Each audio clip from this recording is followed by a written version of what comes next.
বন্ধুরা, welcome to my blog channel. তো আমি ভাত ডাল একসঙ্গে বসিয়ে দিয়েছি। তো আমার ভাতও হয়েছে, ডালও সিদ্ধ হয়ে গেছে। ডালটাকে নামিয়ে নিলাম, নিয়ে এবার তেল, পাঁচফোড়ন, তেজপাতা, লঙ্কা, রসুন দিয়ে ভেজে নিলাম। এখন তো পেঁয়াজ দেবো না, কারণ এটা মাছ কালার ডাল, পেঁয়াজ আমাকে ভালো লাগে না, তাই আমি দিই না। তো দেখো, আমার তেল আর লঙ্কা টঙ্কা ভাজা হয়ে গেছে। এখন আমি ডালটাকে দিয়ে দিলাম। তো এই যে ডালও সিদ্ধ হয়ে গেছে, এবার ডালটাকে নামিয়ে নেব। এই মূলো ভাজতেছে, মূলো ভাজা আস্তে আস্তে ভাজবো। দেখো বন্ধুরা,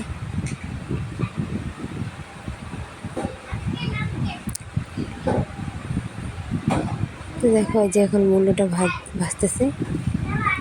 তো ডিমও আমি সিদ্ধ করে নিয়েছি আগেই, ডিমটাকে ভেজে দিব।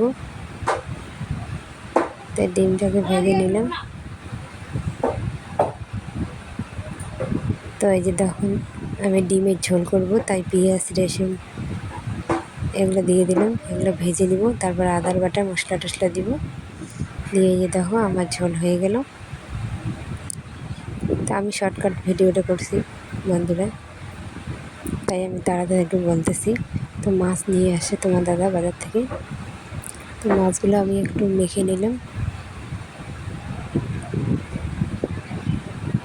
যে হলুদ লবণ দিয়ে মেখে নিলাম, নিয়ে এবার ভেজে নিব। যে কড়াইতে তেল দিয়ে দিলাম, দিয়ে এবার ভেজে নিব মাছগুলোকে। যে দেখো বন্ধুরা, তো বন্ধুরা, আমার ভিডিও যদি ভালো লাগে তাহলে লাইক সাবস্ক্রাইব করে দেবেন।